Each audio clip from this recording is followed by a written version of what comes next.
வரிசையா 6 மாசத்துக்கு ஒரு படம் வந்துட்டே இருக்கணும் அப்படின்னா அதெல்லாம் போயிடுச்சு. If you do a good film, people will remember it forever.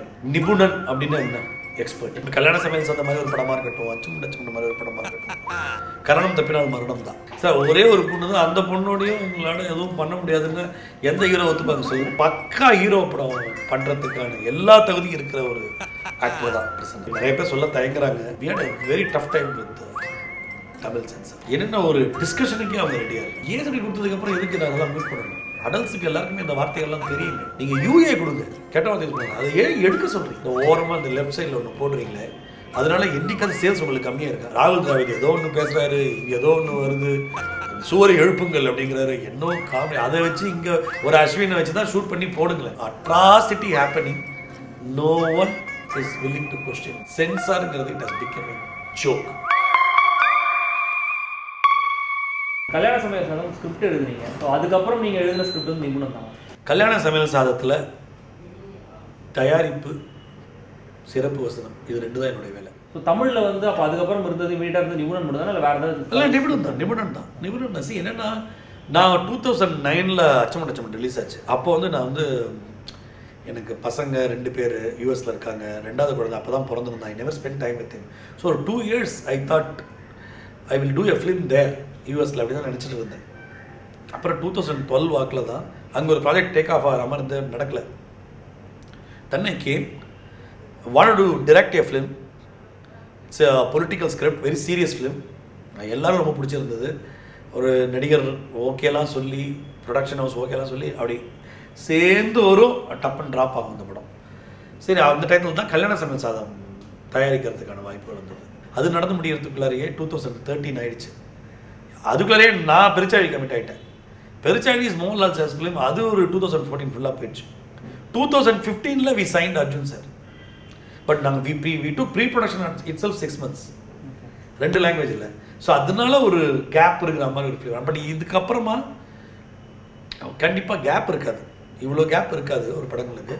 And அது ஒரு பெரிய விஷயமாகவும் எனக்கு தெரியல. என்ன பண்ணுறோங்கிறது தான் இம்பார்ட்டண்ட். ஏன்னா வரிசையாக 6 மாதத்துக்கு ஒரு படம் வந்துகிட்டே இருக்கணும் அப்படின்லாம் அதெல்லாம் போயிடுச்சு. If you do a good film, people will remember it forever. இன்றைக்கும் நம்ம அர்ஜுன் சாரே எடுத்துங்களேன். அர்ஜுன் சாரே அவர் இவ்வளோ படங்கள் பண்ணியிருக்காரு. நம்ம அவருடைய ஒரு குறிப்பிட்ட ஒரு சில படங்களை பற்றி நம்ம இன்னும் பேசிகிட்டு இருக்கோம். நல்ல படங்களை மட்டும்தான் மக்களும் ஞாபகம் வச்சுக்க போகிறாங்க. ஸோ அந்த படங்கள் பண்ணுறதுக்கான முயற்சிகள் மட்டும் எடுத்தாலே போதும். ஃபர்ஸ்ட் சாய்ஸ் ஆஃப் ஆக்டர்ஸ் வந்து இப்போ இருக்கிற காஸ்டிங் தானே, இல்லை வேறு யாரும் மைண்டில் இருக்கா? நான் ஆக்சுவலி இந்த கதை எழுதினோடனே அர்ஜுன் சார் தான் ஃபஸ்ட்டு நினச்சேன். அர்ஜுன் சார்கிட்ட போகும்போது he was very busy with அந்த ஜெயின் டூ ரிலீஸ் ஆன அந்த டென்ஷனில் இருந்தார். ஸோ நான் கதையை சொல்ல போயிட்டு சொல்லாமலே வந்துட்டேன். ஏன்னா அவர் ரொம்ப ஸ்ட்ரெஸ்டாக இருந்தார். அப்போ இது அர்ஜுன் சார்ட்டை அப்புறம் நான் ரிமைண்ட் பண்ணேன். அப்புறமா ஒரு 2-3 ஆர்டிஸ்ட்டு இந்த போச்சு, அவங்களுக்கும் ரொம்ப இன்ட்ரெஸ்டடாக இருந்தாங்க. I don't want to tell the names, they're all very good actors. ஆனால் திருப்பி இந்த டீம், ப்ரொடக்ஷன் டீம் இப்படி ஒன்று ஃபார்ம் ஆனதுக்கு அப்புறமா நாங்கள் ஒரு கம்பெனியில் ஆரம்பித்த உடனே நான் சொன்னேன், இந்த அர்ஜுன் சார் தான் நல்லாயிருக்கும் அப்படின்னு சொன்னோடனே, இங்கே என்னுடைய ஃப்ரெண்டு உமேஷ்க்கு வந்து அர்ஜுன் சார்கிட்ட ஒரு கனெக்ஷன் இருந்தது. இந்த தடவை பண்ணும்போது ரொம்ப ரிலாக்ஸ்டாக இருந்தார். ஸோ இந்த தடவை போய் ஃபுல் ஸ்கிரிப்ட் நரேட் பண்ணி முடிச்சுனே ஓகே சொல்லிட்டார். So we did have. ஆனால் அர்ஜுன் சார் வந்ததுக்கு அப்புறமா there is no looking back. அப்புறம் மற்ற எல்லா ஆர்டிஸ்ட்டும் ஃபர்ஸ்ட் சாய்ஸ். வைபவ், பிரசன்னா, வரலட்சுமி நிறைய பேர் இருக்காங்க. பட் நிபுணன் யார் படத்தில்? ஆப்வியஸ்லி டைட்டில் கேரக்டர் வந்து அர்ஜுன் சார் தான் எப்பொழுதுமே. நிபுணன் அப்படின்னு என்ன? எக்ஸ்பர்ட். இந்த படத்தில் வில்லம் கூட ஒரு எக்ஸ்பர்ட் தான். அதனால கேட்டேன் சார் அந்த மாதிரி அதே மாதிரி. ஆனால் நாங்கள் நிபுணன் நினச்சி எழுதியிருக்கிறது அர்ஜுன் சாருக்கு தான் இந்த டைட்டில் வச்சது. ஆனால் யார் அவங்களுடைய வேலையை திறம்பட செய்தாலும் அவங்க வந்து நிபுணன் தான் அப்படின்னு இதில் எல்லாருமே நிபுணர்கள் தான். பட் ஆப்வியஸ்லி இது ஆக்ஷன் கிங் அர்ஜுன் சாரனுடைய 150th film. So the Nibunan should the credit should go to Arjun sir, because he is the chief of this entire team who drives the team, who solves crimes. First direct பண்ண படத்தில் வந்து பீடோஃபைல்ன்ற subject touch பண்ணீங்க. அதுதான் first தமிழில் அந்த விஷயம் பேசினது. Produce பண்ண படத்தில் எரக்டைல் டிஸ்ஃபங்க்ஷன், அதுவும் ஃபஸ்ட்டு தமிழில் பேசின படம். நிபுணன் அந்த மாதிரி ஃபஸ்ட்டுன்ற மாதிரி ஏதாவது இருக்கா? இருக்குது, அதெல்லாம் இப்போ சொல்ல முடியாது. இல்லை, இந்த படத்தில் ஒரு இதுலேயும் ஒரு இன்ட்ரெஸ்டிங் விஷயம் இருக்குது. ஒன்றுன்னு இல்லை, ஒரு 2-3 கூட சொல்லலாம். இன்ட்ரெஸ்டிங் விஷயம் இருக்குது. அது இப்போ நான் சொல்லிட்டேன்னா அதனுடைய அந்த ஒரு க்யூரியாசிட்டி போயிடும். பட் இது எல்லாத்துக்கும் மேலே சொசைட்டி மேலே ஒரு சின்ன சின்ன விமர்சனங்கள் இந்த படத்தில் அப்பப்போ அழகாக. இப்போ நீங்களும் நானும் பேசினா ரோடு சரியில்லை அப்படின்னு சொல்லுவோம், மீடியா சரியில்லைன்னு சொல்லுவோம், ஏன் இப்படிலாம் இருக்காங்க இவங்கெல்லாம் அப்படின்னு நம்ம நிறைய விஷயங்களை விமர்சிக்கிறோம்ல.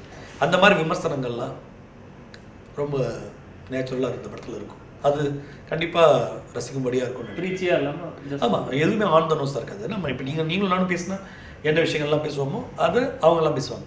ஸோ நீங்கள் என்ன ஸ்கிரிப்ட் எழுதாலும் ஆட்டோமேட்டிக்காக பிரசனாக அதுக்கு ரோல் இருக்குமா உங்கள் பெட்டுன்றதுனால? ஆமாம் ஆமாம். இல்லை அது நான் இன்னும் ஒரு பெரிய இடத்துக்கு வந்ததுக்கப்புறமா இந்த கொஷின் வேறு மாதிரி கேட்கப்படும் அப்படின்னு நான் நினைக்கிறேன். இப்போ என்னென்னா, for example K Balachander sir Kamal சாரோட திருப்பி படம் பண்ணிக்கிட்டே இருந்தார். அப்போல்லாம் அவங்க சாதாரணமான விஷயம் தான் பண்ணிட்டு இருந்தாங்க. டப்புன்னு அதுக்கப்புறமா இப்போ திரும்பி பார்த்தா மேபி திரும்பி பார்க்குற நிலைமைக்கு இன்னும் நாங்களாம் வளர்ந்துக்கிட்டு தான் இருக்கோம். ஆனால் எனக்கு இப்போ புரியுது ஏன். நீங்கள் பார்த்தீங்கன்னா நிறைய டைரக்டர்ஸ் ஒரு செட் ஆஃப் ஆக்டர்ஸோட திருப்பி ஒர்க் பண்ணிக்கிட்டே இருந்திருக்காங்க, ஈவன் இன் ஹாலிவுட். அது ஏன்னா கம்ஃபர்ட் ஃபேக்டர் தான். இப்போ நான் பிரசன்னா போய் தைரியமாக ஒரு ரோல் சொல்ல முடியும். இதில் ஒரு எரக்டைல் டிஸ்ஃபங்க்ஷன் உனக்கு இருக்குது அப்படின்னு போய் ஒரு நடிகர்கிட்ட போய் சொல்கிறதுக்கே கூட சார் நீங்கள் 4-5 பொண்ணோட சூப்பராக மஜா பண்ணுறீங்க சார்னா கூட நிறைய பேர் இன்ட்ரெஸ்ட் காட்டுவாங்க. சார் ஒரே ஒரு பொண்ணு தான், அந்த பொண்ணோடையும் உங்களால் எதுவும் பண்ண முடியாதுன்னு எந்த ஹீரோ ஒத்துப்பாங்க சொல்லுங்கள். அதனால் ஸோ அந்த கம்ஃபர்ட் ஃபேக்டரை டைரக்டர்ஸுக்கு வரும்னு நினைக்கிறேன். நான் இப்போ சொல்கிறதுனால இது கமல் சார் கே பாலச்சந்தரோட கம்பேர் பண்ணிக்கலண்ணா. நான் என்ன சொல்ல வரேன்னா, எதை வேணால் ஒரு சில நடிகர்கள்கிட்ட போய் தைரியமாக சொல்ல முடியும் அப்படின்னு ஒரு சில இயக்குநர்களுக்கு தோணும். அது ஒரு கம்ஃபர்ட் ஃபேக்டர் தான். அந்த கம்ஃபர்ட் ஃபேக்டர் எனக்கு பிரசன்னாகிட்ட இருக்குன்னு நினச்சிங்களேன். அது தைரியமாக போய் சொல்ல முடியும். ஜோசப் கேரக்டர் கூட சொல்லலாம். ஸோ ஃபியூச்சர்லேயும் அது மாதிரி எதிர்பார்க்கலாம். கண்டிப்பாக. நான் எனக்கு பிரசன்னா வச்சு சொல்லப்போனால் என்னோட எல்லா ஸ்கிரிப்டும் பிரசன்னாக்கு மட்டும் தான் தெரியும். என்னோட எல்லா ஸ்கிரிப்டும் ஜூனியர் ஆர்டிஸ்டாவது இருப்பார். ஜூனியர் ஆர்டிஸ்டாக எதுக்கு வேணும்? I want him to be a hero and I want him to do ஒரு பக்கா ஹீரோ படம் பண்ணுறதுக்கான எல்லா தகுதியும் இருக்கிற ஒரு ஆக்டர் தான் பிரசன்னா. பட் நான் சொன்னால் எனக்காக பிரசன்னா பண்ணுவாங்கிற நம்பிக்கை எனக்கு இருக்குது. அண்டு நான் இது வரைக்கும் பிரசன்னாவை தப்பாக யூஸ் பண்ணதும் கிடையாது. இப்போ கல்யாண சமையல்ஸ் அந்த மாதிரி ஒரு படமாக இருக்கட்டும், அச்சுமுண்ட மாதிரி ஒரு படமாக இருக்கட்டும், கரணம் தப்பினால் மரணம் தான் தப்புன்னு சீத்து அப்படின்றாங்க. இப்போ நிபுணர்லேயே கூட நீங்கள் பிரசன்னா கேரக்டரை எடுத்த அந்த படத்தில் கதை கிடையாது. அர்ஜுன் சார் சொன்னார். ஆக்சுவலி பிரசன்னா வரும்னா வளவலன்னு பேசுவாங்க படத்தில். அர்ஜுன் சார் கம்மியாக தான் பேசுவார் படத்தில். அர்ஜுன் சார் ஒரு தடவை கூட கேட்கல, என்ன சார் அவன் தான் பேசிட்டு நான் சும்மா பார்த்து தான் இருக்கேன்னு கேட்கவே இல்லை. ஏன்னா அவர் கடைசியில் அதை கண்டென்ஸ் பண்ணி ஒரு செம்மையாக ஒரு மேட்டர் பண்ணுவார். ஸோ அப்படிலாம் இல்லைன்னா நிபுணன் மாதிரி ஒரு படம் பண்ண முடியாது. நம்ம வேறு மாதிரி படம்லாம் பண்ணலாம். நிபுணன் தான் ஸ்கிரிப்ட் இப்படி தான் ஒரு படம் பண்ணணும்னு டிசைட் பண்ணதுக்கப்புறமா இவங்க ஏன் இப்படி பண்ணுறாங்க, என்ன சார் அந்த க்ளூ அவர் கண்டுபிடிக்கிறாருன்னு கேட்டாருன்னா அப்புறம் படம் நல்லா இருக்காது. ஏன்னா there should be a reason for everything to be included in the script. அது நிபுணனில் வந்திருக்கு. அந்த பிரசன்னாங்கிறது நான் ஒரு ப்ளஸ்ஸாக தான் பார்க்குறேன். இந்த ஜோசப் கேரக்டர் யார் வேணால் பண்ணியிருந்துருக்கலாம், பட் பிரசன்னா பண்ணதுனால அதுக்கு ஒரு லைவ்லினஸ் வந்திருக்கு. அதுக்கு தேங்க்ஸ் டு பிரசன்னா அண்ட் அவர் ரிலேஷன்ஷிப். ஃபைனலாக விஷயம், சென்சார் இஷ்யூஸ் எப்படி ஃபேஸ் பண்ணீங்க, டேக்கிள் பண்ணீங்க, கமெண்ட் ஆன் தட்? இப்போ சொல்ல நினைக்கிறேன், ஏன்னா நிறைய பேர் சொல்ல தயங்குறாங்க. இல்லை ரொம்ப we had a very tough time with Tamil sensor. என்னென்ன ஒரு டிஸ்கஷனுக்கே அவங்க ரெடியாக இல்லை. இப்போ கூட நான் கட்டுறது தமிழ் ராமோடைய ஒரு போஸ்டர் பார்த்தேன். ஆண் ராவாக மது அருந்தினால் யூஏ, பெண் ராவாக மது அருந்தினால் ஏ அப்படின்னு. அப்படி தான் இருக்குது. இல்லை சென்சார் ப்ராசஸ் இன்னும் தமிழில் நிறையாவே மாறணும்னு நான் நினைக்கிறேன். நிறைய பேர் சொன்னது தான். ஆனால் இப்போ நிறைய பேர் சொல்ல மறுக்கிறாங்க, தயங்குறாங்க. நிறைய விஷயம் என்னென்னா இன்னும் ஈஸியாக ஆக்கலாம். ஏன்னா நம்ம ஒரு ரெஸ்பான்சிபிள் ஃபில்ம் மேக்கராக தான் நிறைய பேர் இருக்காங்க. ரெஸ்பான்சிபிள் இல்லாத படங்களை நீங்கள் என்ன சர்டிஃபிகேட் கொடுத்தாலும் மக்கள் கிழிச்சிடுறாங்க. ஸோ ரெஸ்பான்சிபிள் ஃபில்ம் மேக்கர்ஸ் அவங்க நல்ல படங்கள் பண்ண முயற்சிக்கும் பொழுது அதில் ஏதோ ஒரு விஷயத்தை எடுத்துக்கிட்டு அதை பண்ணுறது எனக்கு சுத்தமாக உடனே. எங்கள் படத்தையே ஃபஸ்ட் எடுத்த உடனே ஏ சர்டிஃபிகேட் கொடுத்தாங்க.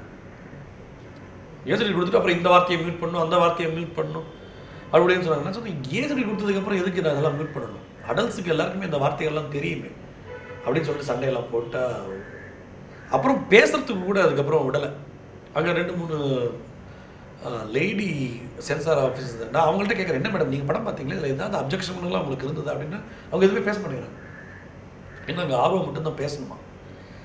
அதுக்கப்புறம் நாங்கள் வந்து ரிவைசிங் கமிட்டி போகிறோம்னு சொல்லிட்டு ரிவைசிங் கமிட்டி போயிட்டு வந்ததுக்கப்புறமா can you believe it, mutes ஒரு சில வேர்ட்ஸ் கொடுத்தாங்க, which I agreed because they said they will give UA. And then they asked us not to remove anything, just tone down அப்படின்னா, which is fine with us. Tone down பண்ணலாம், அது பண்ணணும். UA வாங்கிட்டு 20 கட்டு எங்க, ஒரு 4 இடத்துல tone down பண்ணுங்கிறது எங்க, UAங்கிறது எங்க. அண்ட் ஏன் படம் நான் கான்ஃபிடென்ட்டாக சொல்லுவேன், எனக்கு 2 பசங்க இருக்காங்க, அதில் ஃபஸ்ட்டு பையன் நெக்ஸ்ட் பையன் இந்த படத்தை நான் பார்ப்பேன். 13 வயசு ஆயிடுச்சு அவனுக்கு. செகண்ட் பையனுக்கு வேணால் நான் வந்து யோசிப்பேன், அவனே தைரியமாக பார்த்தான். பட் சொல்கிறேன், படத்தில் வந்து அசிங்கமாக எதுவும் கிடையாது, அதில் இருக்கிற விஷயங்கள் எதுவுமே சின்ன பசங்களுக்கு புரிய போகிறதில்ல ஒரு சில விஷயங்கள். ஸோ அப்படி இருக்கும் பொழுது கொஞ்சம் கன்சிடராக இருக்கணும், பேசுறதுக்கு கூட ஒரு விருப்பம் இல்லாத ரொம்ப we had a very tough time. இல்லை அவங்க அப்ரோச் பண்ணுறது வந்து ரூல்ஸ் படி அப்ரோச் பண்ணாங்க, பர்சனல் மைண்ட் செட்டில் அப்ரோச் பண்ணுறாங்களா? நீங்கள் வாட்ச் யூ எனக்கு புரியல. ஒரு பர்சனல் மைண்ட் செட்டோட அந்த பர்சனல் டேஸ்ட்டை வச்சு சென்சார் பண்ணுறாங்களா, இல்லை ரூல்ஸ் படி தான் சென்சார் பண்ணுறாங்களா? ரூல்ஸ் படி தான் சென்சார் பண்ணணும்லாம் ஆரம்பித்தோன்னா நம்மளால் வந்து ஃபார் எக்ஸாம்பிள் எந்த கான்டெக்ஸ்டில் ஒன்று சொல்கிறோன்னு ஒன்று இருக்குல்ல, சும்மா என்ன வயிற்றுக்கு இப்படி பண்ணுற அப்படின்னா நீங்கள் வந்து சென்சார் பண்ணலாம். பட் ஒரு பயங்கரமான ஒரு ஒரு இன்டென்ஸாக ஒரு விஷயம், ஒரு வில்லனை பார்த்து ஒரு ஹீரோ வந்து ஒரு ஒரு நியாயமான கோபத்தில் ஏதோ ஒரு கெட்ட வார்த்தையை யூஸ் பண்ணிட்டான்னா நீங்கள் UA கொடுங்க, கெட்ட வார்த்தை யூஸ் பண்ணலாம். அதை ஏன் எடுக்க சொல்கிறீங்க, ஏன் மியூட் பண்ண சொல்கிறீங்க? அதுமாதிரி இன்னொரு முக்கியமான விஷயம், இந்த குடிக்கும் பொழுதும் சிகரெட் பிடிக்கும் பொழுதும் இந்த ஓரமாக இந்த லெஃப்ட் சைடில் ஒன்று போடுறீங்களே, அதனால என்றைக்காவது சேல்ஸ் உங்களுக்கு கம்மியாக இருக்கா? அதை பார்த்துட்டு என்றைக்காவது ஒரு சிகரெட்டை வந்து மச்சான் போட்டிருக்காங்க, நான் புகைப்பிடித்தல் அப்படின்னு சொல்லிட்டு எவனா கீழே போட்டிருக்காங்க. சத்தியமாக அது வந்து ஒரு ஃபிலிம் மேக்கர்னுடைய ஒரு ஒரு ஒரு கண்டென்ட் மேலே இவங்க வந்து என்னை பொறுத்த வரைக்கும் முதல்ல எடுத்தோடனே சொல்லு, உங்களுக்கு அவ்வளோ இருந்ததுன்னா அந்த ஹீரோவை விட்டு சொல்ல சொல்லு, டைரக்டரை விட்டு சொல்ல சொல்லு, யார் பண்ணுறாங்களோ அவங்கள பண்ண விட்டு சொல்ல சொல்லு, முடிஞ்சால் அவங்கள வச்சு ஒரு ஒரு PSA ஒன்று ஷூட் பண்ண சொல்லு, பப்ளிக் சர்வீஸ் அனௌன்ஸ்மெண்ட். அதை விட்டுட்டு ஒவ்வொரு சீன்லையும் அதில் வேறு என்னென்னா பாட்டில் எடுக்கும்போதெல்லாம் போடணுமா, கீழே வச்சதுக்கு ஆமாம் கீழே வச்சுட்டா சார் கீழே வச்சாலும் போடணும் சார், கையில் கிளாஸ் இருக்குது சார் அப்படிங்கிறாங்க. ஸோ என்ன காமெடி இருக்குன்னா அப்படியே அவன் குடிக்கும் போது போடணுன்னு ஓரத்தில் ஒன்று நம்ம உட்காந்து அவ்வளோ பெரிய ஸ்க்ரீனில் உட்காந்து சின்ன சின்ன விஷயத்தையும் உட்காந்து செருக்கிட்டு இருக்காங்க. இந்த இடத்துல லைட் அப்படி இப்படி ஒன்று இடத்துல இது பண்ணு, இவங்க ஜஸ்ட் லைட் வந்து மது குடிக்காது உடம்புக்கு கெடுதல் அப்படின்னு. அதனால டாஸ்மாகில் என்னைக்காவது இது வந்து this is one atrocity happening, no one is willing to question that. If they really want to curb this, they should think of creative ways to do it. Cigarette பிடிக்கும் பொழுதெல்லாம் வந்து சிகரெட் பிடிக்கிறது தப்புன்னு சொல்கிறது, அதுவும் அந்த ராகுல் திராவிட் ஏதோ ஒன்று பேசுகிறாரு, இங்கே ஏதோ ஒன்று வருது, சுவரை எழுப்புங்கள் அப்படிங்கிறாரு, என்னோ காமெடி. அதை வச்சு இங்கே ஒரு அஸ்வினை வச்சு தான் ஷூட் பண்ணி போடுங்களேன். அது ராகுல் திராவித்துக்கு தமிழ் வரலன்னா அட்லீஸ்ட் அஸ்வின் ரவிச்சந்திரன் வச்சு தான் ஷூட் பண்ணி போடுங்களேன். இல்லாட்டி அவங்களுக்கு கிரிக்கெட் பிளேயர் தான் இவனுன்னா தமிழ் தெரிஞ்ச எவ்வளோ கிரிக்கெட் பிளேயர் இருக்காங்க, யாரை வச்சு போடுங்க. அது பார்க்க ஃபஸ்ட்டு எடுத்தோடனே ஒரு டேர்ன் ஆஃப் தான் அந்த படத்துக்கு, சீரியஸ்லி. அதுக்கு அப்புறம் தான் அப்பா படம் ஆரம்பிக்குதுடா, இந்த படத்தில் விலங்குகள் பறவைகள் எதுவும் துன்புறுத்தப்படவில்லை, தயாரிப்பாளர்களை தவிர, அது மாதிரி தான் ஏன்னோ அந்த மாதிரி you know it has become a joke. என்னை பொறுத்த வரைக்கும் சென்சாருங்கிறது it has become a joke. இது unfortunately everyone is just எல்லாருக்கும் ஐயோ நம்ம ஏதாவது சொன்னால் ஏதாவது ஆகிடுமோ அப்படின்னு அந்த ஒரு பயத்தில் தான் எல்லாருமே சொல்கிறாங்க. ஆனால் எங்களுக்கு ஃபார்ச்சுனேட்லி நல்ல ரிவைசிங் கமிட்டியில் ரொம்ப அண்டர்ஸ்டாண்டிங் கமிட்டி வந்தாங்க. எஸ் வி சேகர் சார்லாம் இருந்தார், ரொம்ப கார்டியலாக முடிஞ்சது. ஐ எம் ஷுர் விக்ரம் வேதாக்கும் அதே தான் நடந்தது, கார்டியலாக இருந்தது. ஒரு டிஸ்கஷன் இருந்தது, சார் நான் ஏன் இது சொல்கிறேன்னா அப்படின்னு சொல்லிட்டு பேசுகிறாங்க. எஸ் சேகர் சார் எழுந்து வெளில போகலாம் அப்படின்னா, என்ன 2 வருஷம் கஷ்டப்பட்டு படத்தை எடுத்துருவோம், எஸ் எழுந்து வெளில போகலான்னு பேசுங்க சார் அப்படின்னு. அந்த ஒரு ஆப்பர்ச்சுனிட்டி கூட இல்லாமல் தான் இருக்குது, மாறணும். இப்போ இன்றைக்கி எங்கள் படம் வர்றதுக்கும் ஒரு தெரியல காரணம் சென்சார் தான். ஏன்னா சென்சார்னால தான் படங்கள் தள்ளி தள்ளி போகுது, அதனால தான் நாங்கள் வந்துட்டோம், இல்லாட்டி நாங்களும் ரொம்ப லேட்டாக தான் வந்திருப்போம். Thank you, all the best. Okay, தேங்க்யூப்பா.